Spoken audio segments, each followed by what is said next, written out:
Bueno, hoy agradecemos a Sebastián Estra que acepte una de nuestras entrevistas. Hola Sebastián, ¿Qué tal, José Luis? ¿Cómo estás? un gusto verte. Bien, Un gusto. siempre que hago esta entrevista en general estoy de buena onda.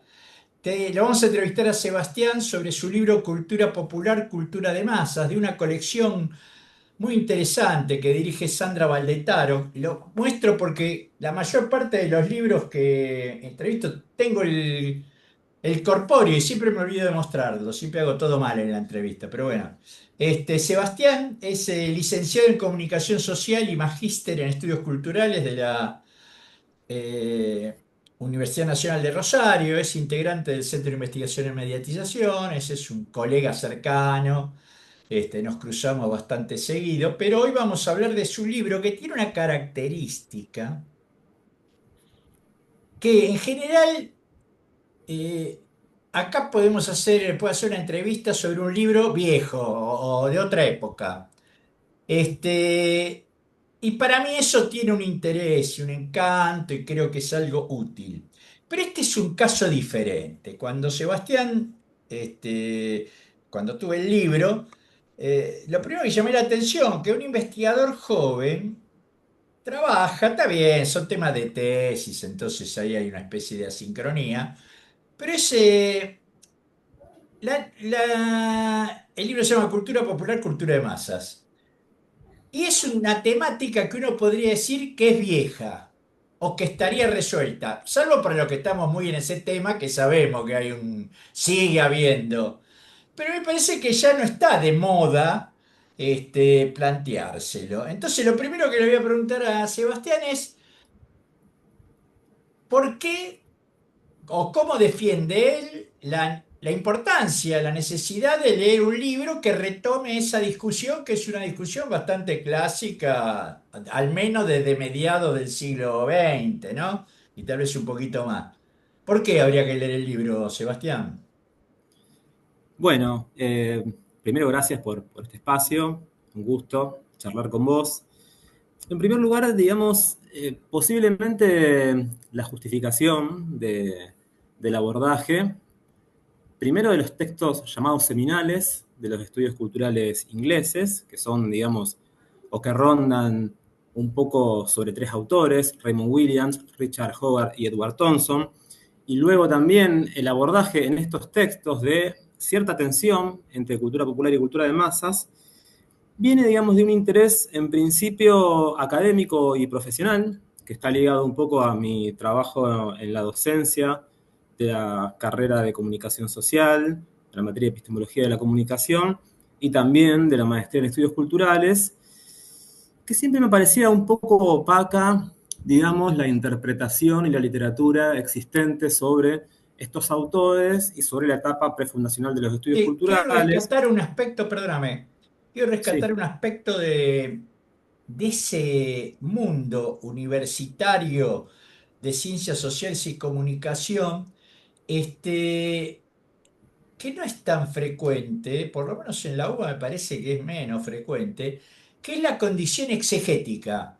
Si vas a citar un autor o a situar a citar un campo teórico, en algún momento tenés que estudiarlo. No alcanza con tirar un par de párrafos, ¿no? En las discusiones que yo tengo con la gente de Rosario, viste, yo qué sé, vos decís algo sobre Morley y te dice, pará, ¿cuál de los Morley?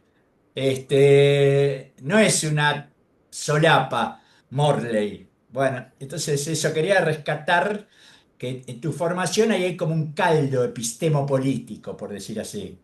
Y hay un intento, digamos, de recuperación muy, muy epistemológica y entiendo también, pero esto es una opinión mía, muy desde la historia intelectual, es decir, no solamente trabajando la producción del conocimiento, sino las disputas que se dan en ese campo. Entonces, el primer motivo de la escritura del libro, de la investigación de tesis de maestría, tenía que ver, bueno, con clarificar ciertas cuestiones que me parecían no estaban del todo clarificadas en relación a estos tres autores que mencionamos, a los estudios culturales, y sobre todo que tenían que ver desde las tradiciones que la habíamos leído, ¿no?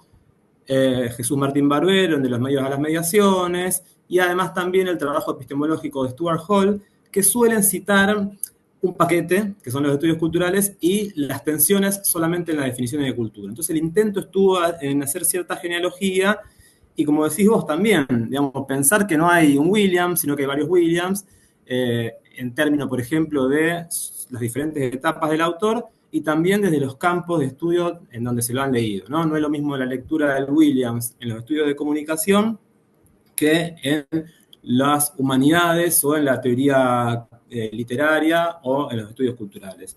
Y por otro lado también, el otro motivo tenía que ver con, bueno, armar una especie de marco interpretativo o clave de lectura para leer estos clásicos. Y aquí, en mi caso, la cultura popular es un poco la clave de lectura. Es la puerta de entrada a la obra de estos autores, a las relaciones entre estos autores, a las diferencias y después también a las rupturas y continuidades que se fueron de alguna manera heredando en los diferentes campos de estudios. Y una hipótesis de lectura, por ahí no está tan explicitado en el libro, pero yo entiendo que hay algo de lo popular que sigue siendo una forma persistente en el mundo de lo hipermediatizado, ¿no? Entendiendo lo popular desde la acepción más clásica de Raymond Williams, que es, abro comillas, lo que el pueblo hace para sí mismo, cierro comillas, y también desde los clásicos como Thompson, como Bakhtin, como Ginsburg, que, digamos, organizan todo un mundo popular vinculado a actitudes paródicas, irónicas, absurdas, que tienen que ver con el escarnio, con el goce por la violencia, que arma u organiza las economías morales. Entonces, si nosotros vemos los productos o, digamos, las expresiones digitales contemporáneas, muchas de estas expresiones rondan algo de lo que se puede considerar popular, ¿no? Por ejemplo, la intención irónica o paródica de los memes, ¿no? Que pareciera que juega en términos de parodia con una cultura mediática clásica. Pienso, por ejemplo, en las recuperaciones de Los Simpsons y otras películas y series del siglo XX. Pienso también, por ejemplo, en la actividad del doxeo, ¿no? Esto que tiene que ver con develar los datos de una persona que, digamos, disputa su vida mediática con un nick o un nombre, digamos, de fantasía, ¿no? Bueno, esto, hay algo de goce, hay algo del orden del escarnio público, que tiene que ver con esas actitudes populares que encubren también cierta violencia, ¿no? Como plantea Robert Antes de Darnton en La Gran avanzar Matanza de Newton. sobre, sí, perdón, antes de avanzar sobre los fenómenos, que me Sí. interesa darle bola a los fenómenos, Ujú. antes, en una hora más o menos extenso y en una posibilidad de pliegue. ¿Por qué no nos punteás? Yo creo que a la gente que escuche la entrevista le va a interesar después profundizar más. ¿Por qué no nos punteás? Parecidos y diferencias entre William, Hogarth y Thompson. Brevemente, ¿no? Así como un Perfecto. pequeño mapa. Sí, sí, un punteo. Sí. Mira, yo entiendo que hay más diferencias que parecidos, ¿no? Y repito, tiene que ver también con la tradición por la cual se los ha recuperado y se los ha leído, ¿no? En principio podemos decir que hay diferencias de origen y trayectoria. Williams y Hogarth son intelectuales, bueno, que podríamos decir provienen del mundo, en el caso de Williams, más vinculado con el campesinado, en el caso de Hogarth del mundo obrero. Thompson ya es un intelectual de clase, de formación y de familia. Williams y Hogarth acceden a la universidad por las becas del laborismo, las famosas becas del laborismo. Entonces hay una trayectoria que incluso está muy presente en las dimensiones autobiográficas recuperadas por ambos autores y que además también dimensiones autobiográficas que funcionan como cierta forma de alimentación de la imaginación teórica, ¿no? Y de la argumentación conceptual. La trayectoria de Thompson es completamente diferente. Después también, digamos, de fundamentos teóricos y de las mismas disputas con la tradición que tienen los autores.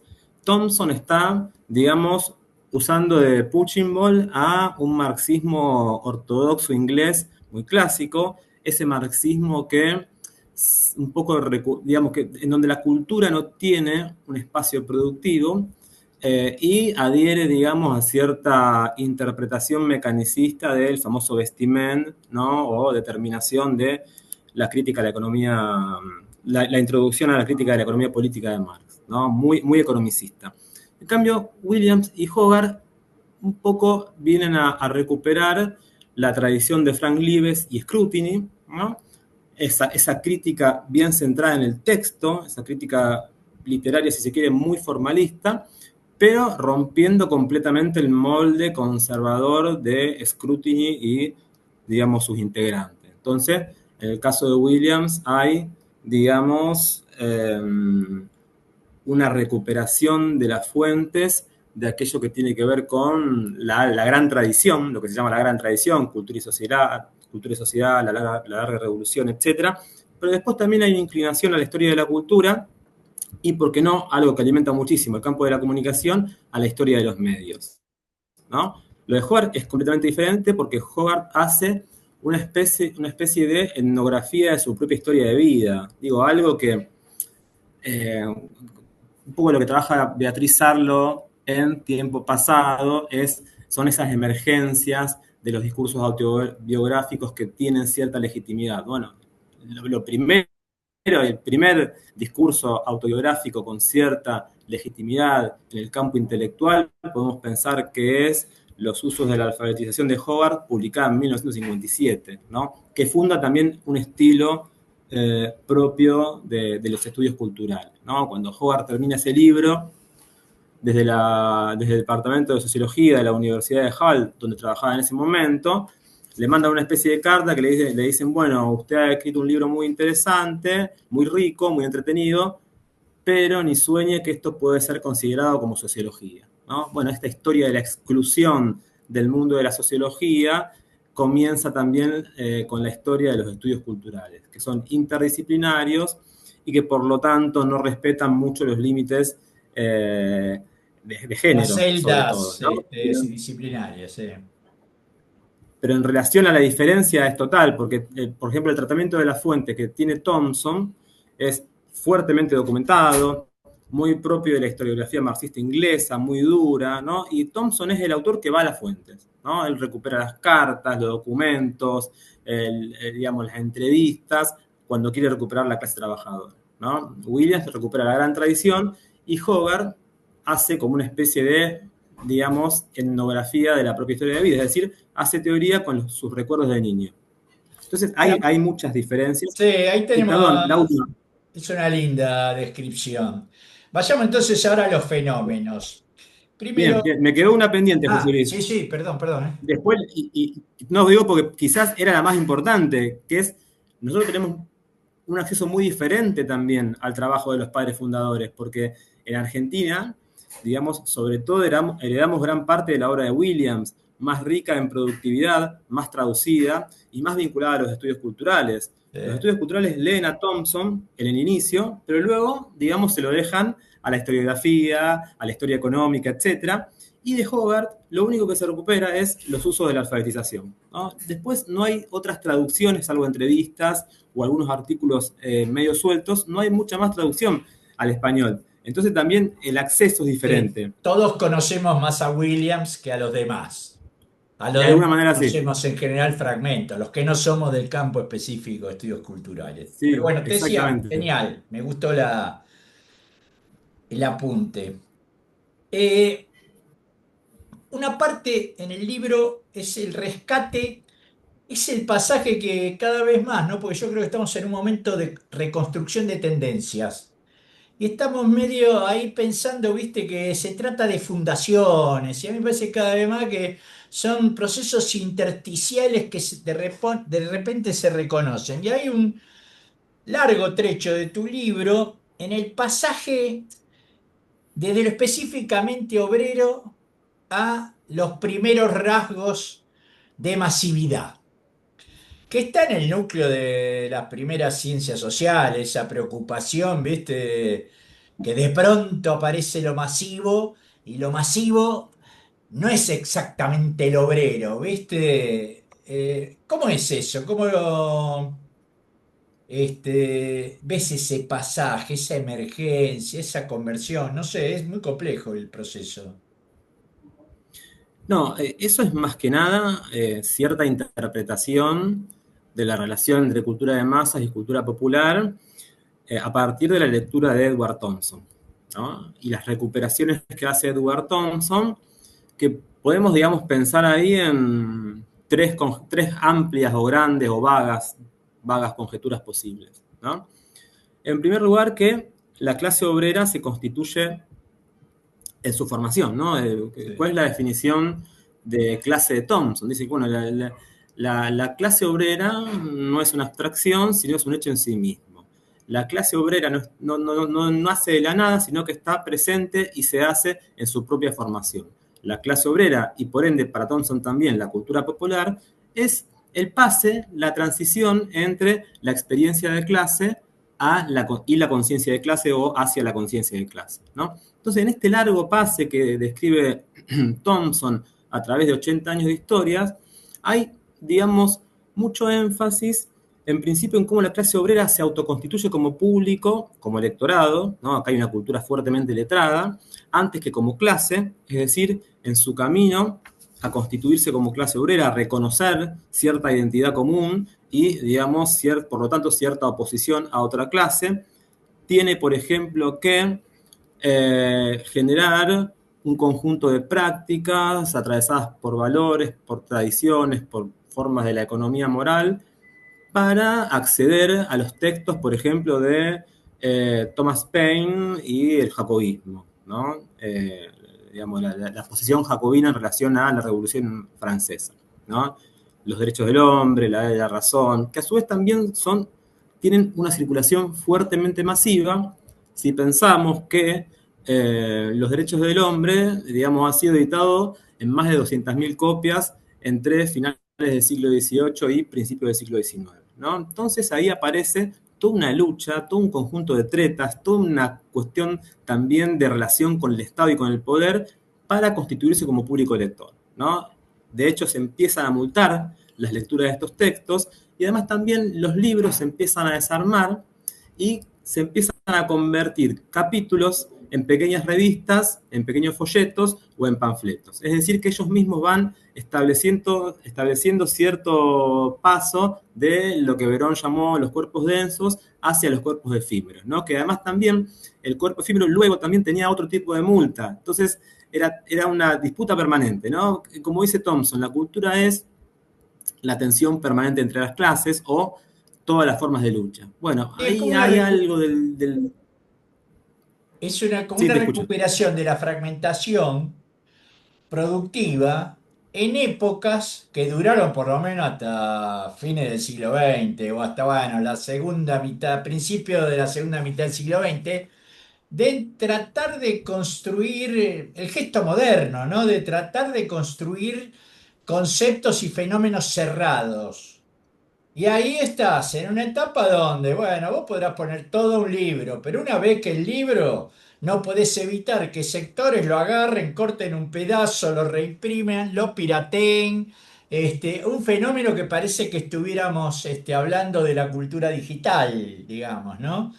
Como que hay algo Hay algo de eso. de permanencia, de ese gesto de abajo, de no respetar los formatos que son tan reivindicados en el mundo académico y en el mundo del poder, ¿no? Que es una cosa que me gusta Sí, de estas entrevistas que están ahí en el medio, reivindica en un momento que se cuestiona el libro, se reivindica.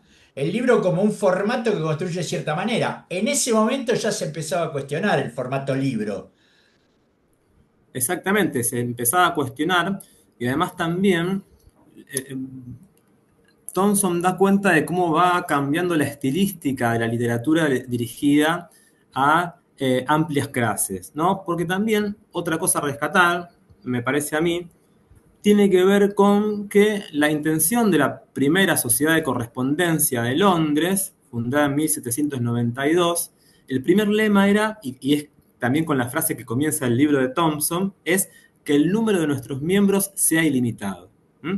¿Qué era una sociedad de correspondencia? Era digamos, las proto-trade unions, es decir, los proto-sindicatos de trabajadores ingleses, ¿no? Y que tenía que ver justamente con un sistema de comunicación, poner en comunicación a las personas que trabajaban de zapateros, o a los tundidores, ¿no? O a los que trabajaban en la industria pesada, Los ¿no? intereses Entonces también comunes.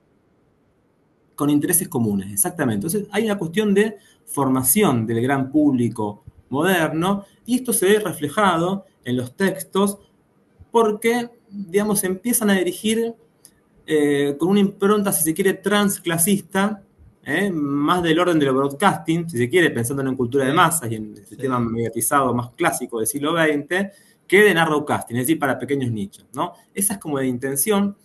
Y a mí lo que me interesa pensar acá es cierto rechazo a lo que yo entiendo como la teoría de la sustitución, que es la lectura más cercana a la escuela de Frankfurt, sobre todo Adorno y Horkheimer, que plantean que la vieja cultura popular deja de existir y es sustituida por la cultura de masas, llamada por ellos la industria cultural, ¿no? Entiendo que hay mucho de cultura de masas en la cultura popular obrera que trabaja Thompson en la formación de la clase obrera en Inglaterra, que además también lo podemos vincular al otro Thompson, a John Thompson, más cercano a nuestro campo de estudio, Sí. y tiene que ver con la importancia central de los medios en la conformación del mundo moderno. Esto te digo que este comentario que haces eh, me resuelve otra pregunta que te iba a hacer y que es, yo creo que me impresiona la presencia frankfurtiana en el análisis de los fenómenos actuales, que por como vos describís, ya era poco aplicable a los fenómenos previos a Frankfurt. Es decir, que ahí hay un gesto de cierta élite intelectual, con el mayor de los respetos, ¿no? Y todos los homenajes que haya que hacer, que para poder tener una mirada completa sobre una clase que le interesa, primero es como que la tiene que cosificar. Es decir, hacerla como es el primer concepto de manipulación que aparece, ¿no? Esos tipos no podés ser Valencia Libre, tenés que ser un obrero. Si no sos un obrero, sos de las masas y te ganó la etapa del capitalismo. Bueno, ahí te iba a hacer preguntas sobre tradición, pero a lo mejor con la última pregunta para ir terminando, eh, estamos en una época que no es ni popular ni masiva, en el sentido, eh,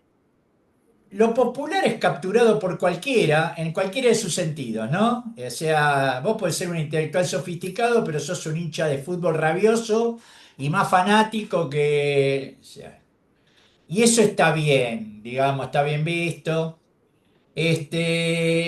Y no hay masividades de la escala que con la televisión es el típico caso, ¿no? De 50 puntos de rating bajaste a un éxito de 5 puntos de rating. O sea, está cambiando la masividad. Ahora, yo sigo viendo cosas que vienen de la tradición, por eso te pego dos preguntas que tenía en la cabeza. Cosas que vienen de la tradición, que vos eso es un tema que tratás y que tiene que ver con esta concepción frankfurtiana, ¿no? De un antes ideal, premasivo. Y la cosa transmedia o de las múltiples audiencias o la convivencia, ahora que estás mirando una serie que tiene características cinematográficas, pero vas googleando contenido de la serie y mientras tanto podés recibir WhatsApp.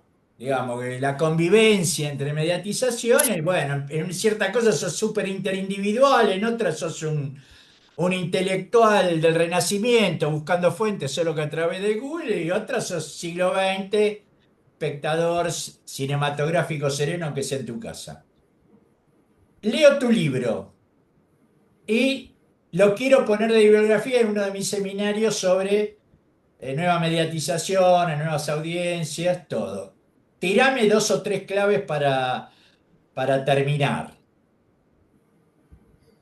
Bueno, Te la compliqué, ¿no? entiendo Pero que... bueno, tengo No, bastante no, no, tiempo. difícil. Entiendo que tiene que ver con la percepción existencia actual de un poco estas interrogaciones sobre lo popular y lo masivo, ¿no? Eh, y también en relación a la tradición, que yo le intento, es un punto de vista, ¿no? Pero le intento recuperar a lo Williams en términos de tradición selectiva, porque entiendo también que la idea de tradición es, digamos, un tema heurísticamente productivo para pensar la dinámica del campo intelectual, de lo académico, de los contenidos de los programas, de la enseñanza, del uso de las citas, etcétera, ¿no?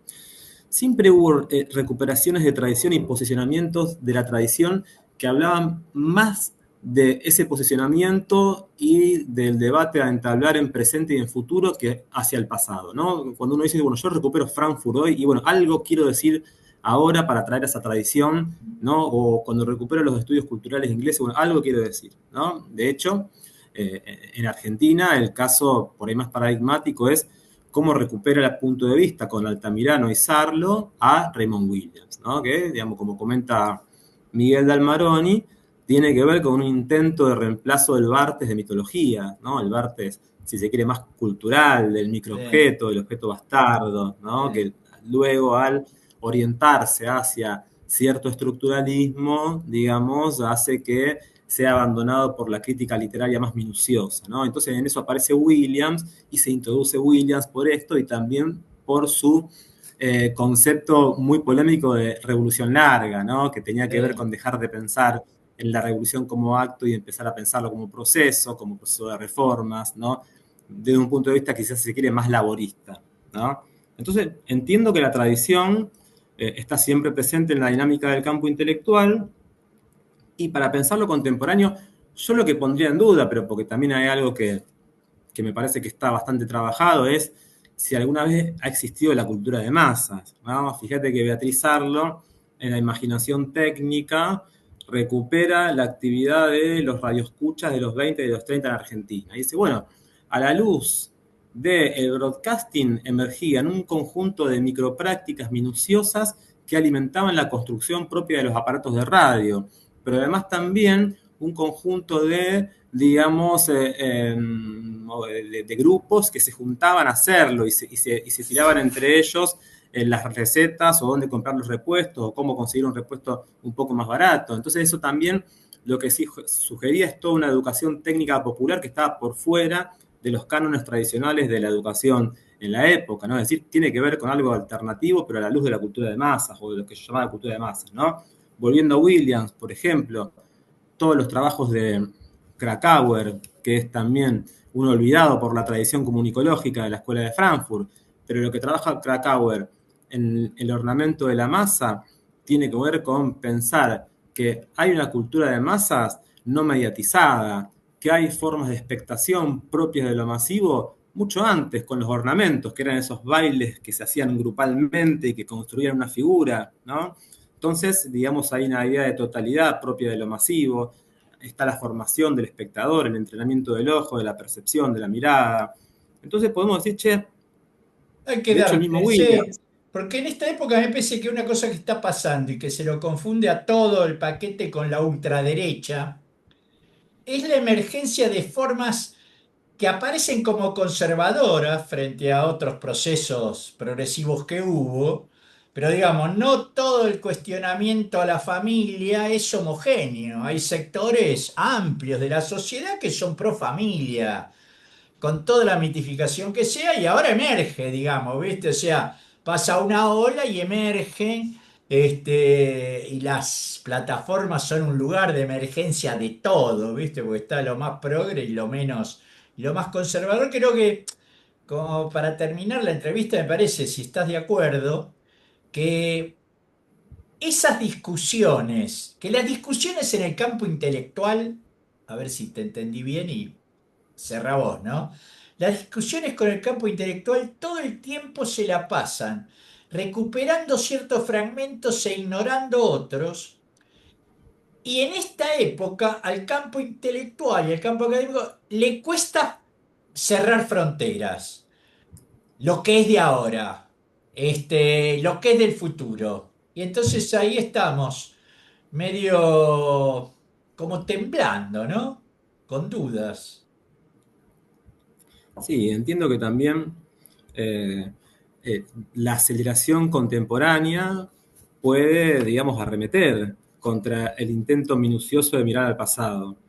Eh, sí, también, y trayendo un poco esto que mencionás, es interesante pensar a las derechas como movimientos populares, Ah, fuertemente populares. Es decir, que generan, digamos, una gramática del lazo social que está vinculado con el mundo de lo popular, que genera una identificación popular, que es hablado, que es parte de la oralidad popular. Entonces, muchas veces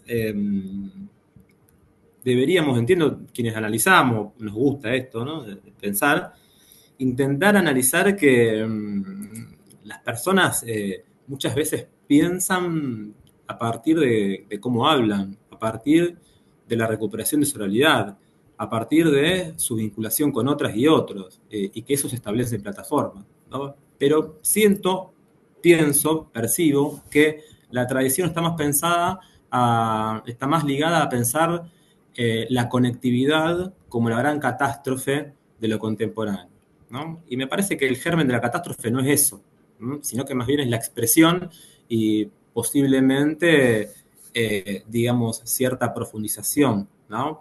Pero me parece que antes había un linaje que persiste, que es popular, que es masivo y que puede ser de derechas, como en algún momento puede ser de izquierda o progresista, ¿no? Porque además también es interesante pensar aquí en Williams, otra vez, lo traigo de nuevo, que plantea que no existe la hegemonía, porque hablar de hegemonías nos introduce en una percepción estanca de lo real, sino más bien hay que hablar de lo hegemónico, es decir, pensar a las formaciones culturales como momentos, dinámicas que se van transformando, ¿no? Entonces, bueno, hay que buscar, hay que mirar la residualidad, ¿no? Algo que vos entiendo nombrás como una